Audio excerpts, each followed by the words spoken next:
오늘 또 지난주에 이어서 제 사문을 다시 한번 생각해 가겠습니다. 먼저 출애굽기 34장 5절로 7절 말씀을 낭독하겠는데요. 하나님은 어떤 분이신가 하는 것이 아주 힘있고 큰 소리로 전해집니다. 여호와께서 구름 가운데 강림하사 그와 함께 거기 서서 여호와의 이름을 반포하실세. 여호와께서 그의 앞으로 지나시며 반포하시되 여호와로라 여호와로라 자비롭고 은혜롭고 노하기를 더디하고 인자와 진실이 많은 하나님이로라. 인자를 천대까지 베풀며 악과 과실과 죄를 용서하나 형벌받을 자는 결단코 면죄하지 않고 아비의 악을 자여손 3, 4대까지 보응하리라. 이 사문에는 하나님이 어떤 분이시냐 하는 질문으로 시작하는데요. 하나님을 알만한 것이 하나님의 작품들에 참 많이 담겨 있지 않습니까?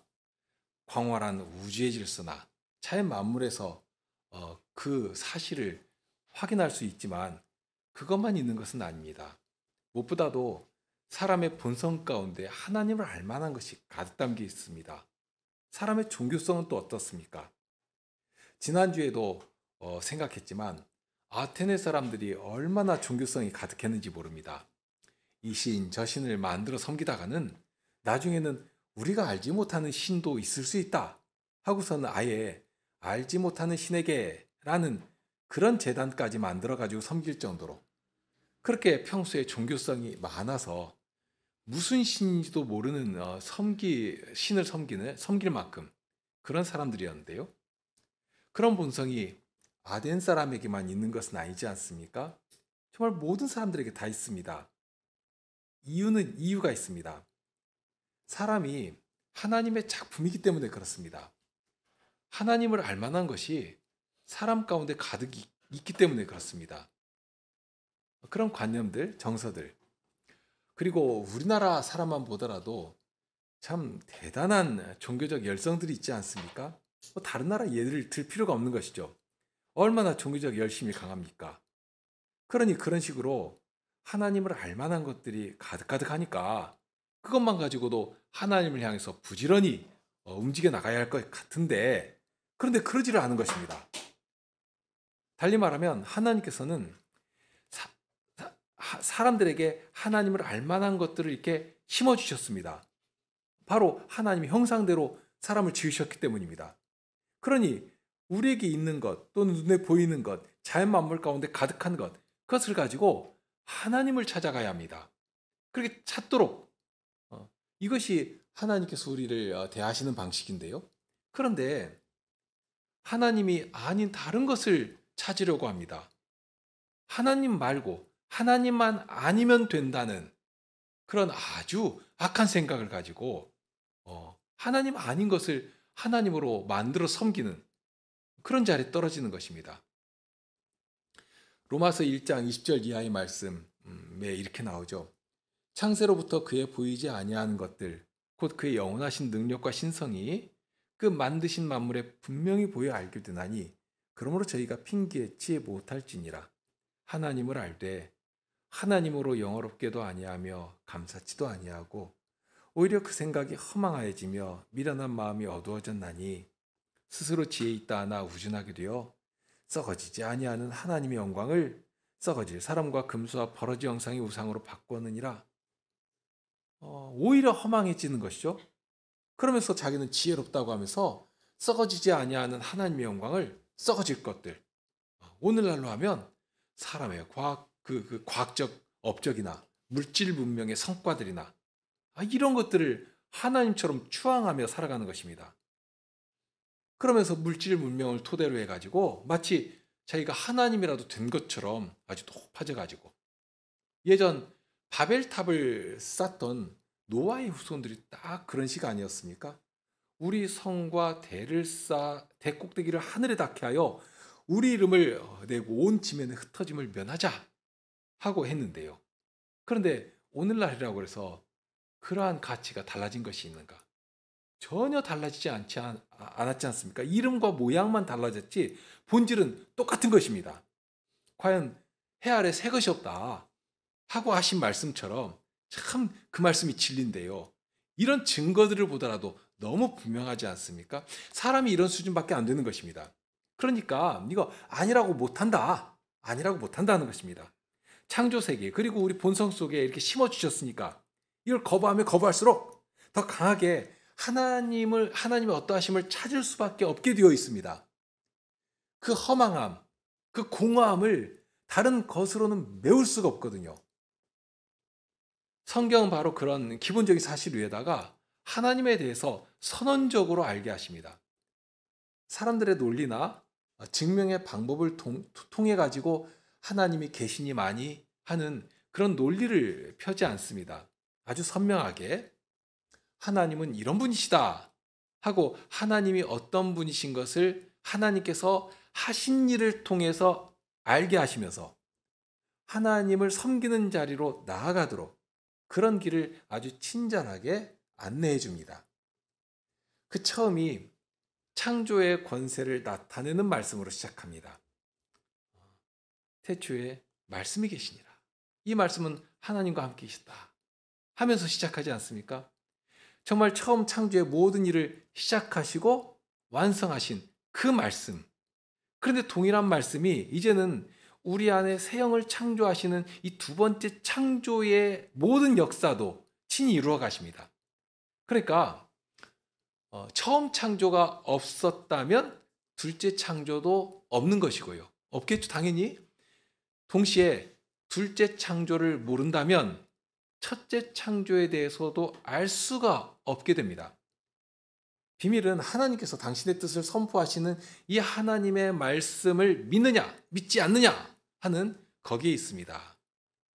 그러니까 우선 주의할 것은 이 성경 말씀은 하나님이 계시냐 안 계시냐는 그 존재를 증명한 책이 아니다 하는 것입니다. 사람들은 자꾸 이제 그런 식으로 접근하려고 하니까 그런 방식은 성경의 가르침과는 동떨어져 있는 일이다 하는 것을 알아야 합니다. 그러면서 성경에서는 하나님께서 행하시는 일들을 선언적으로 알게 하십니다. 선언하시면서 들었다면 이제 믿도록 해라 하시는 것입니다. 하나님께서 어떤 분이신지, 그런 하나님께서 행하시는 일은 무엇인지, 사람을 특별히 하나님의 형상으로 지으셨지 않습니까? 그런 복된 자리에 우리를 두어두신 목적은 무엇이고 우리에게 바라신 뜻은 무엇인가 하는 그것을 알아서 정말 기쁨 가운데 순종하도록 하신 것입니다. 그러니까 성경을 통해서 하나님께서 우리에게 행하시는 참 선하고 아름다운 뜻이 무엇인지를 잘 배워가고 찾아서 나의 지성과 나의 의지를 다 이렇게 들여가지고 아주 자발적으로 자원해서 순종하고 그렇게 하나님께 기쁨을 드리는 삶을 살아가는 일에 유익한 책으로 이 성경을 주신 것입니다. 지난주에는 이렇게 정작 어찌 보면 사문에 나와 있는 그 자체를 생각하지는 않고요. 좀 다른 면을 생각했었는데요. 그런데 소요리문답 사문을 보면 성경에서 하나님에 대해서 가르쳐 주신 그 모든 내용들을 이렇게 아주 간단한 그 말로써 요약해 가지고 이렇게 고백할 수 있도록 정말 쏙 들어오게 요리를 잘해서 그렇게 하나님은 이런 분이시다 하고 아주 축약적이고 요약적으로 딱 정리해 가지고 우리에게 가르쳐 줍니다. 여기 나오는 이 8가지 내용이 아주 중요한데요. 하나님의 속성이라 말할 수 있을 것입니다. 자, 사문을 보시면 거기에 8개의 속성이 나오죠. 존재와 지혜와 권능과 거룩하심과 의로우심과 선하심과 인자하심과 진실하심이 있다. 먼저 이렇게 8가지를 가르쳐 주십니다. 이 8가지 모두 아주 복되고 영광스러운 성격입니다.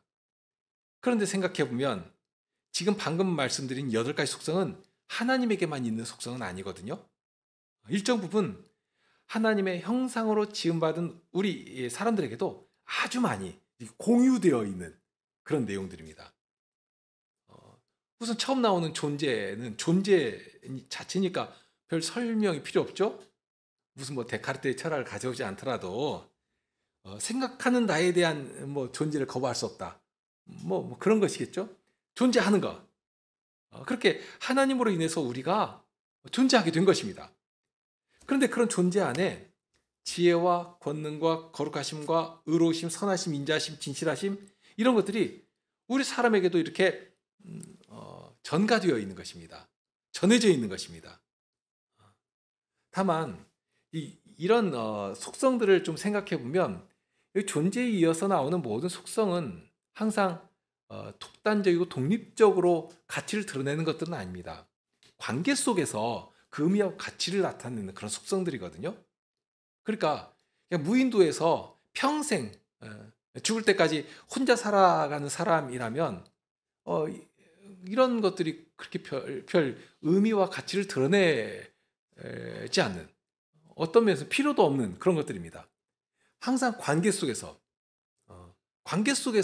그 빛을 더 드러내고 그 아름다운 열매를 또는 꽃을 활짝 피울 수 있는 그런 속성들이거든요. 그래서 이런 성격들이 사람과 사람 사이에서도 꽃을 피우는 것이지만 더 나아가서는 하나님께서 지으신 만물을 향해서도 나타나야 하는 것들입니다. 그렇게 다른 사람에게로 또는 다른 피조물에게로 하나님께서 부여하신 우리에게 이렇게 심어주신 이런 속성의 능력이 이렇게 발현되면서 사회가 발전하고 자연에 대해서도 선한 영향력을 이렇게 끼치면서 자연 만물까지라도 번성하도록 하는 그 일에 아주 유익한 것이죠. 그러니까 이런 것들이 하나님에게만 있는 것이 아니라 하나님께서 사람에게 주신 아주 좋은 선물들이기 때문에 말 그대로 사람이 범죄하지 않았다면 정말 하나님과 버금가는 그런 능력을 발휘하는 도구로 이렇게 사용될 뻔했습니다. 그러니까 여기 사문에서 가르치는 이 귀한 성품들과 성격들과 능력들이 하나님에게만 있는 것이 아니라 하나님의 형상으로 지음받은 이 사람에게도 아주 풍성하게 있고, 그런 성격과 능력들을 잘 사용하고 발휘해서 우리가 살아가는 이 자연계를 보호하고 가꾸고 또 한 사회를 이루면서 이런 문명 세계를 만들어가게 하는데 유익한 것이다. 이 처음부터 그랬습니다. 다만 중요한 것은 이러한 속성이 사람에게 있다. 하나님과 버금가는 존재로 지어진 아주 굉장한 존재다. 사람이 그런 존재다 하고 끝나는 것이 아니라, 자, 그 다음 표현이 나오는데요. 하나님께서는 분명 사람을 그렇게 하나님을 닮은 존재로 지으셨습니다. 그런데 본의적으로 이 하나님과 피조물인 사람은 같을 수가 없습니다. 그 한계가 아주 분명한데요. 이어서 나오는 표현이 바로 그렇습니다.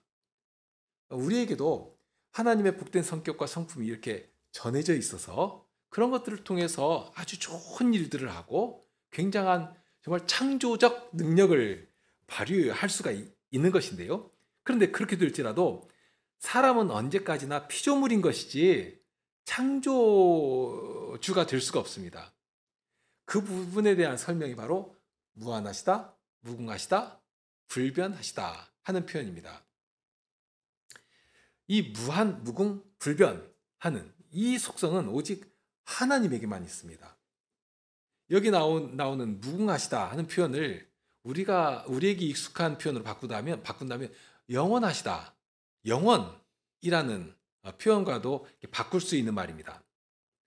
아무튼 이러한 하나님의 독특한 속성을 성경이 가르치고 있지만 성경에서 가르치는 이상을 우리는 알 수가 없거든요.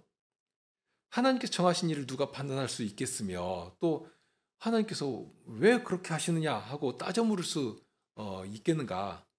그저 하나님의 지혜와 권능은 홀로 높으시고 홀로 지존하신 것입니다. 여기 이제 무궁하시다 혹은 영원하시다 하는 것은 주로는 우리에게는 이제 시간 개념과 묶어서 전해지는 것들이거든요. 그러니까 영원 할 때 자칫 영원이라고 하면 시간이 계속되고 어떤 시간의 연속성, 이렇게 쭉한 이어지는 그런 어떤 시간의 영속성 정도로 우리가 이해할 수밖에 없는데요. 사람이니까 그렇습니다. 우리는 시작이 있는 자들이기 때문에 앞으로 계속되는 것을 단절되지 않고 죽지 않고 계속되는 것을 영혼으로 인식을 하는 것뿐입니다. 그래서 영원한 생명이라고 하는 표현도 우리가 죽지 않고 계속해서 산다 하는 정도로 이해하는 것이죠. 천국에 가면 그런 것을 우리가 기대하지 않습니까? 우리가 죽거나 사라지거나 하지 않고 계속해서 존재하고 살고 또 살고 할 것이다 하고 생각하는 것이지만, 정확한 표현은 우리가 영생을 가졌으니까, 그리고 이 영생은 본디 그리스도 안에 있는 생명이고, 그러니 우리가 그리스도에게 연합되어서 예수 그리스도 안에서 살아가는 그 자체가 바로 영생입니다. 생명은 오직 그리스도에게만 있습니다. 그런데 그 그리스도에게 연합되었기 때문에 그 영생에 우리가 연합된 자로서 살아가는 것이죠.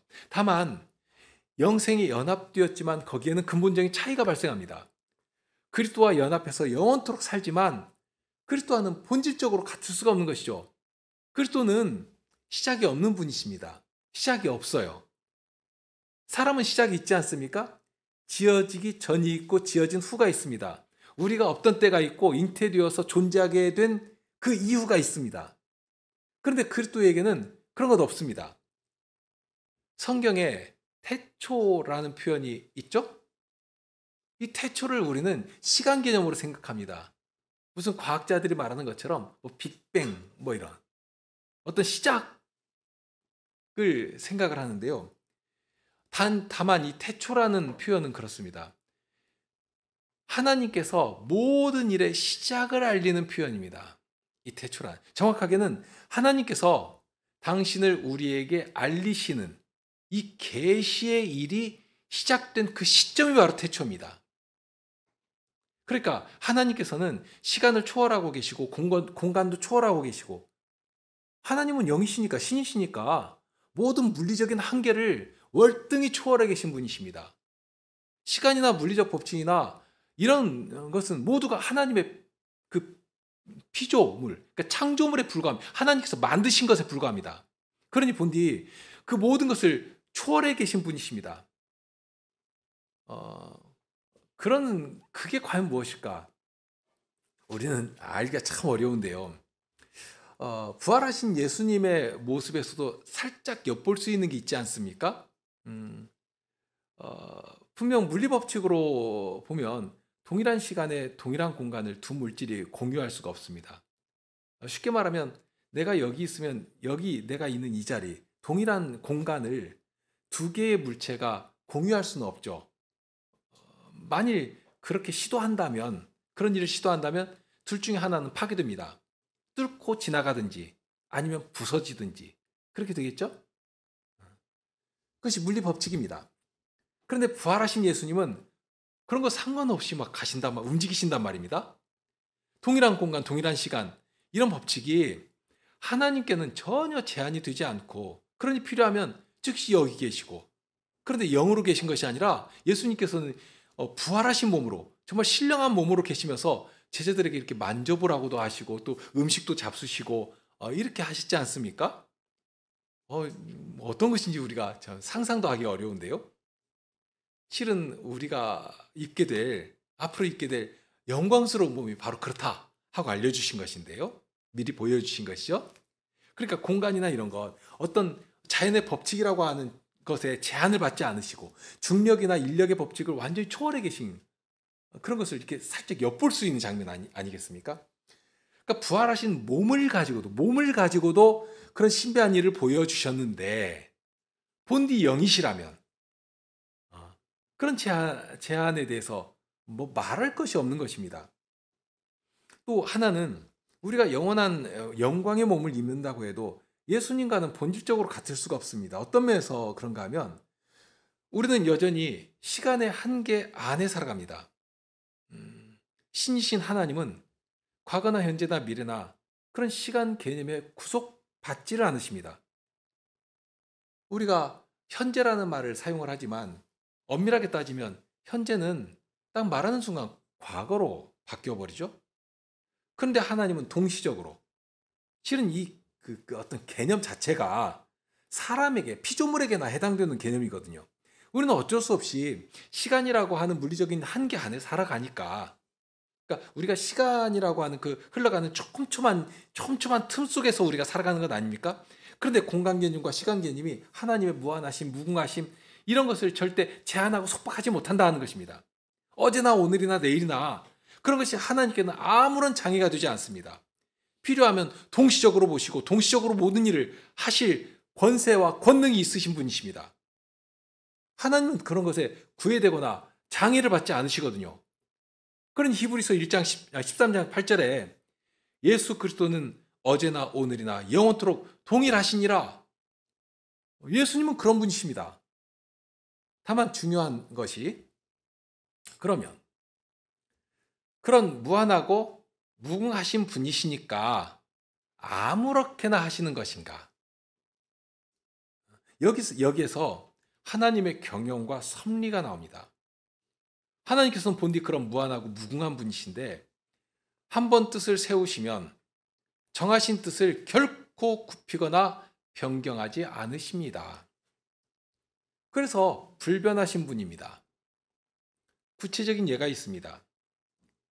태초에 천지를 창조하실 때 그 안에 지금 우리가 살아가는 모든 우주의 질서를 집약적으로 다 세워 놓으셨습니다. 시간의 개념도, 인력의 법칙도, 모든 자연의 질서와 운행도 그때 시작됩니다. 하나님께서 명하시고 세워 놓으셨으니까. 하나님께서는 우리 피조물을 대하실 때 바로 그렇게 처음부터 명정하시고 세우신 그 질서 안에서 계속해서 우리를 대하신다 하는 것입니다. 하나님은 그런 것을 다 초월해 계시고 마음대로 하실 권리와 권세가 있습니다.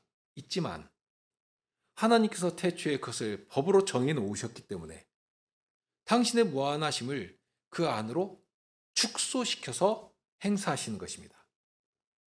특히 우리 인생들, 하나님의 형상을 따라 지음받은 우리 인생들을 대하실 때에는 더더욱 친히 피조세계에 당신을 담아놓으시고 그 질서 안에 제한하시고 그런 방식으로 우리가 하나님을 알아갈 수 있도록 우리가 하나님을 감당할 수 있도록 하나님께서 바라시는 것은 뭐겠습니까? 그렇게 보여주시면서 닮아가라 하는 것입니다. 그 질서와 규범 안에서 하나님을 대하며 하나님을 알아가게 하신 것입니다. 그냥 무한대로 쫙 펼쳐놓고서는 나는 이런 굉장한 하나님이니까 너희들 제주껏 한번 알아봐라 하고 하지 않으신 것입니다. 만일 그런 식이 되었다면 우리는 하나님의 일부, 정말 하나님의 그 구석에 있는 그 신비 하나만 우리 머릿속에 담는다 해도 우리 머리는 터져버릴 것입니다. 사실 더 정확히 말하면 우리 인생이 하나님을 그런 방식으로 알아갈 수가 없게 되어 있습니다.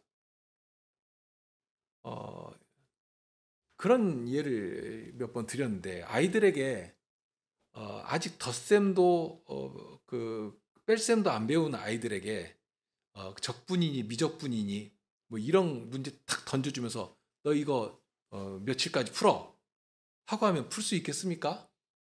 어림없는 이야기죠. 밤을 새서 고민을 해도 안 풀리는 것입니다.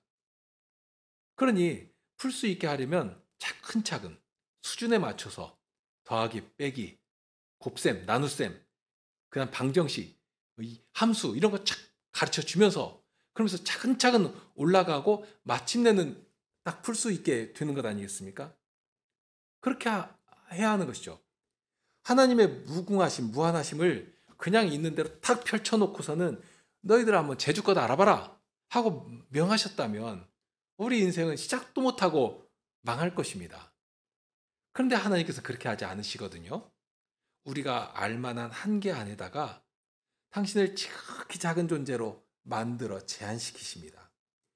우리를 친근히 대하시면서 우리 수준까지 낮아지시면서 자상하게 보여주시면서 알아가게 하시는 것입니다. 그것이 바로 계시입니다. 계시. 계시는 다른 것이 아니라 하나님을 알도록 보여주신 모든 일입니다. 하나님께서 이렇게 먼저 보여주셔서 알도록 하시고 만약 그렇게 하지 않으신다면 우리 피조물은 무한하고 무궁하신 하나님을 절대로 정말 일부 가장 적은 것도 알 수가 없습니다. 그런데 하나님께서는 친절하게 우리가 알 수 있도록 알려주시거든요. 그렇게 하나님을 알려주시는 계시를 말할 때 크게는 두 가지로 구분해서 말합니다. 첫째는 일반 계시가 있습니다. 둘째는 특별 계시가 있습니다. 먼저 일반 계시는 바로 로마서의 그 바울 사도가 처음부터 언급했던 식의 바로 그런 계시입니다. 하나님을 알만한 것들을 하나님께서 창조하신 이 피조 세계 속에 정말 켜켜이 담아두신 것이죠. 그러니 우주의 질서나 운행의 법칙을 발견하면 그 안에서 참 오묘하신 하나님의 다스리심을, 그 질서를 발견하게 되고 뭐 하나 깨달아도 정말 희열이 느껴지는 것 아닙니까? 참 찬탄을 하게 되고 찬송을 하게 되고 이것이 이렇게 하는 것이 계시의 사건을 바르게 보는 시각입니다. 어떤 오만한 자들처럼 자기가 무슨 조그마한 법칙 하나 딱 발견해 놓고서는 자기 이름을 높이면서 우주를 아무리 살펴봐도 신의 존재를 어디에서 찾을 수 없다 하는 그런 어리석고 교만한 소리를 하지 않는 것입니다. 할 수가 없는 것이죠. 하나님께서는 우주의 질서도 담아 놓으셨지만 사람에게는 도덕적 관념도 허락하시고 사회를 이루며 살아갈 수 있는 사회성이나 지적인 능력도 다 담아 놓으셨습니다. 그러니 그런 것들을 통해서 하나님께서 어떤 분이신가 하는 이런 것들을 생각하고 배워가고 이렇게 하게 해주신 것입니다. 사람에게 그만한 지적 능력도 기능도 주시고 그러니 하나님께서 보여주신 것들을 부지런히 배워가야 할 책임이 우리에게 남아있는 것입니다. 어떤 신비주의자들처럼 자기는 기도만 하면 하나님을 알 수 있다 하고 말하는 그런 어리석은 말을 할 수가 없는 것입니다. 우리 기독인들은 하나님께서 내신 이 모든 것들을 부지런히 탐구하고 살펴야 합니다. 그 안에 담아두신 하나님의 오묘하신 일들을 발견하고 발전시켜야 할, 말 그대로 만물을 정복하고 다스려야 할 책임이 우리에게 있습니다. 하나님께서 다스리도록 하시지 않습니까? 그러니 자연의 책이라고 하는 것들을 통해서 하나님의 행하시는 일들, 하나님의 어떠하심을 배워가야 합니다. 그러니까 우리 자녀들이 학교에서 일반 학문을 부지런히 배우는 이유도 바로 거기에 있는데요. 그런 학문들을 통해서 하나님에 대한 더욱 정교한 지식들을 가지도록 배워야 합니다. 그렇지 않고 나는 성경만 있으면 하나님에 대해서 충분히 알 수 있다 하고 생각한다면 하나님께서 우리에게 보여주신 선하신 뜻을 아주 크게 오해한 것입니다. 하나님께서는 성경만 주신 것이 아니라 자연의 책도 함께 주셨거든요.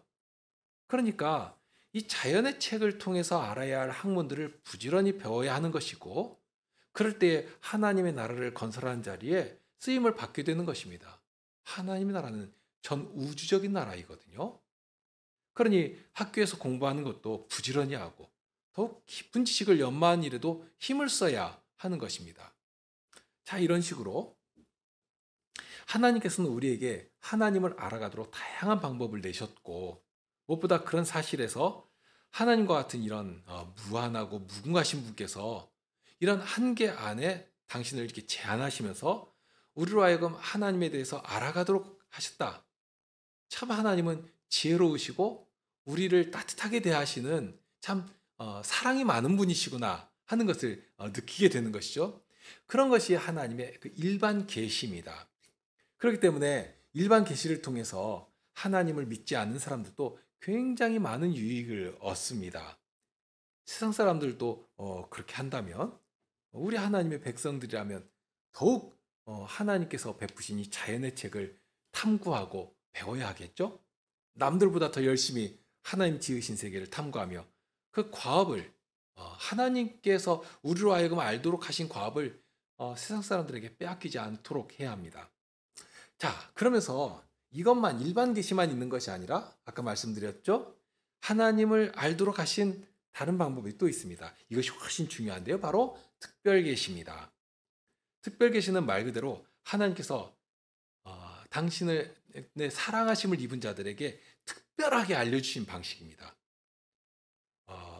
그러면서 이 특별 계시라고 할 때 이 다른 종교도 이 계시를 말하거든요. 그런데 이 하나님께서 우리에게 주신 이 특별 계시는 다른 종교에서 말하는 계시와는 굉장히 큰 차이가 있습니다. 어떤 종교는 자기가 가브리엘 천사가 들려주는 글을 기록해 가지고 경전을 만든 코란이라고 하죠. 하나님은 그런 식으로 머릿속에서 떠오르는 무슨 그런 상상력을 가지고 계시하지 않으십니다. 하나님의 특별 계시는 독특한데요. 사건을 통해서 알도록 하시거든요. 첫 창조의 사건도 그렇죠. 창조의 행위와 결과가 우리의 눈앞에 활짝 펼쳐집니다. 그것만 있는 것은 아닙니다. 출애굽 사건을 통해서 하나님은 여호와시다 한 사실을 알도록 하시거든요. 구원의 사건을 통해서 하나님이 어떤 분이신가를 알도록 하십니다. 그리고 무엇보다 대표적인 사건, 하나님께서 친히 사람으로 오신 사건입니다. 예수님께서 사람으로 오셔서 하나님의 모든 일들을 우리에게 나타내 보이시고 하나님이 어떤 분이신가 하는 것을 직접 알게 하신 것입니다. 일반 계시로는 도무지 도달할 수 없는 하나님의 신비, 그 깊은 신비에까지 우리 지각이 도달할 수 있도록 해주신 것입니다. 그래서 예수님께서 이런 말씀도 하시죠. 나를 본 자는 아버지를 보았거늘. 어떻게 우리가 하나님을 알 수가 있는가? 그런데 보여주신 것입니다. 예수님을 통해서 성부 하나님을 보여주시고 알도록 해주신 것입니다. 성경은 예수님이 하신 모든 일을 가리키고 예수님을 알도록 해주십니다. 그런데 이 예수님은 하나님을 알도록 하나님을 우리에게 전해주고 계십니다. 이것이 가장 중요한 하나님을 아는 방법입니다. 다른 방법으로는 하나님이 어떤 분이신지 정확하게 알 길이 없습니다. 처음 지어진 아담도 하나님을 알기 위해서는 하나님의 음성을 늘 들어야 했거든요. 그러니 하나님께서 음성으로 찾아가신 것 아닙니까? 말씀으로 찾아가셨거든요. 그렇다면 우리는 더 말할 것이 없지 않습니까? 더구나 지금 우리에게 특별 계시를 통해서 알려주시는 것은 우리가 범죄한 자리에서 구원을 얻고 하나님께서 처음 바라셨던 영광의 자리에까지 가도록 하는 그런 구원의 방도가 여기 담겨 있으니까 이것은 더욱 절실하고 반드시 필요한 책이 되었습니다. 자연의 책도 무시하면 안 되는 것이지만 이런 구원을 위해 주신 성경책은 더 말할 것 없이 정말 생명보다도 더 귀한 책이 되는 것입니다. 하나님의 속성 가운데 불변하심이 있죠? 사람은 상황에 따라서 변하고 자기 이익에 따라서 변하고 막 변합니다. 그러나 하나님께서는 처음 아담과 하와를 창조하시며 세우신 뜻을 아담이 범죄한 뒤라도 결코 버리거나 변경하지 않으십니다. 반드시 지켜 행하십니다. 이런 하나님의 속성이 있기 때문에 우리는 하나님을 더욱 의지하고 믿고 따라갈 수 있게 되는 것입니다. 오늘 읽은 말씀이죠. 여호와께서 구름 가운데 강림하사 그와 함께 거기 서서 여호와의 이름을 반포하실세. 여호와께서 그의 앞으로 지나시며 반포하시되 여호와루라 여호와루라 자비롭고 은혜롭고 노하기를 더디하고 인자와 진실이 많은 하나님이로라 하신 이 말씀에서도 하나님의 변치 않고 우리를 사랑으로 대하시는 그 사랑이 아주 두드러지게 나타나지 않습니까? 그러니 우리는 하나님께서 이렇게 말씀으로 들려주실 때 비로소 하나님을 알고 배워가고 이런 하나님을 닮아가며 기쁨으로 순종하는 주님의 백성으로 그렇게 살아갈 수 있게 되는 것입니다. 자, 중요한 것은 이런 하나님을 우리가 우리 하나님으로 섬기고 사는 이런 자리에 우리를 세워주셨다는 것이 얼마나 복되고 참 귀한 일인가. 힘이 나고 참 위안이 되고 그런 것이죠. 하나님 참으로 무한하시고 무궁하시고 불변하신 하나님이시다. 한 번 우리를 사랑하시니까 결코 빼앗을 수 없다 하고 예수님께서도 말씀하신 것이고요. 더더군다나 아드님 예수님까지 아낌없이 우리를 위해서 주셨지 않습니까? 하나님의 사랑은 그런 것입니다. 그 사랑은 변치 않습니다. 사랑을 변치 않고 주시고 우리를 구원하시고 하는 이런 하나님을 바로 알고 의지하는 우리가 되어야 할 것입니다. 함께 기도하실까요?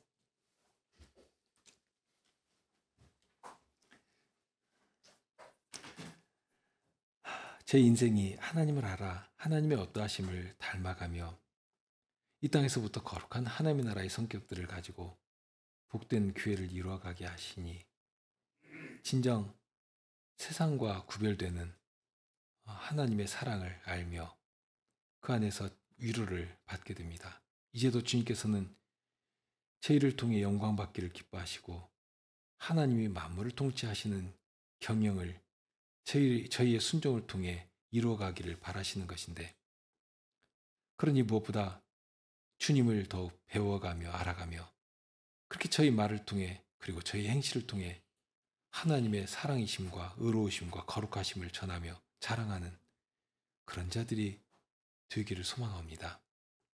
세상의 불의와 거짓 그리고 강포와 늘 싸우며 지혜를 드러낼 수 있도록 주님의 말씀으로 그 진리로 항상 함께하여 주시기를 구합니다. 이제 저희를 파송하여 보내실 그 자리에서 저희는 주님의 말씀만을 의지하고 살아가겠사오니 주님, 그 말씀으로, 그 지혜의 말씀으로, 그 구원의 말씀으로 저희를 붙드시고 세우시고 인도하여 주옵소서. 우리 주님 예수 그리스도의 이름으로 기도하옵나이다. 아멘.